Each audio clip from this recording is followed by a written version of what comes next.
मसीह में आप सबों को नमस्कार।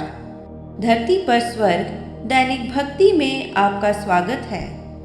आज का दिन मंगलवार 15 तमूज जून 30।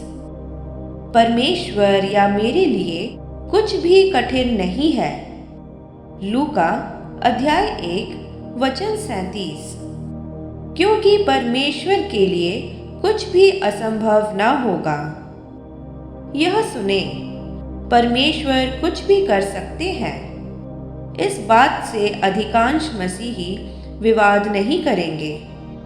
सवाल यह है, क्या आप मानते हैं कि आप भी कर सकते हैं?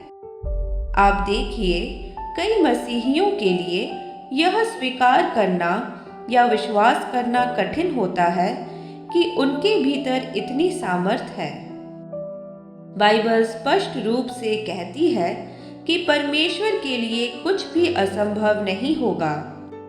वही परमेश्वर जो आपके भीतर जीवित और भले चंगे हैं, फिर भी कई लोग बीमार हैं, कमी और साधारणता में जी रहे हैं। क्या कमी है? दिव्य उन्मुक्ति का अनुभव करने के लिए जो कमी है, वह आपका विश्वास है। परमेश्वर आपकी मदद करने के लिए कोई नया चमत्कार या शास्त्र नहीं बनाने जा रहे। आपको उनके वचन पर विश्वास करना होगा।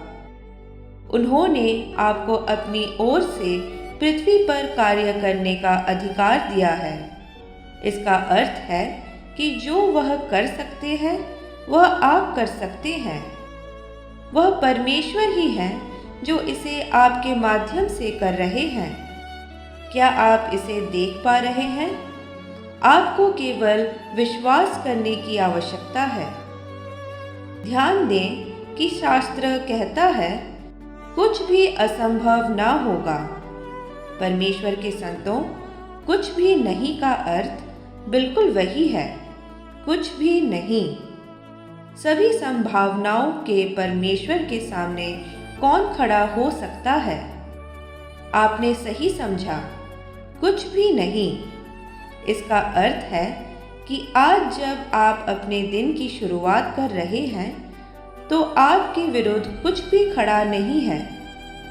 उस सत्य को अपने हृदय में बसने दें और उसे थामे रखें। यह कोई प्रतिज्ञा नहीं, बल्कि एक वास्तविकता है।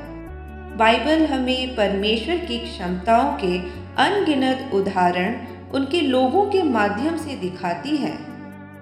आज आपका विश्वास एक अलग स्तर पर चल गया है। आमीन। अब इस भविष्यवाणी की घोषणा को मेरे पीछे दोहराएं। आज मेरा विश्वास बढ़ गया है।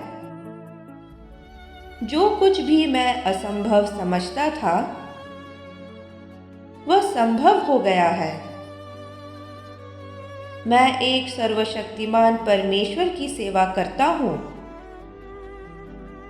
और मैं सब कुछ कर सकता हूँ। महिमा हो। आगे के अध्ययन के लिए आप पढ़ सकते हैं मत्ती अध्याय 19 वचन 26, इब्रानियों अध्याय 11 वचन 6। यदि आप 365 दिनों की बाइबल पठन चुनौती में भाग ले रहे हैं, तो आज के लिए आपका पाठ है लूका अध्याय 12 से लेकर 14। प्रिय संत, आप महिमा में प्रकाश में चमकने के लिए बनाए गए थे। अपने जीवन से परमेश्वर की महिमा को प्रज्वलित होने दें और परमेश्वर के संग एक बेहतरीन जीवन के निर्माण करने की प्रक्रिया का आनंद उठाएं। आज राजा यीशु के नाम में आप पर बोले गए भविष्यवाणी की बातें आपको हिम्मत दें और मजबूत करते रहे। आमीन। कल तक के लिए हियाब बांधे रहें। Shalom shalom.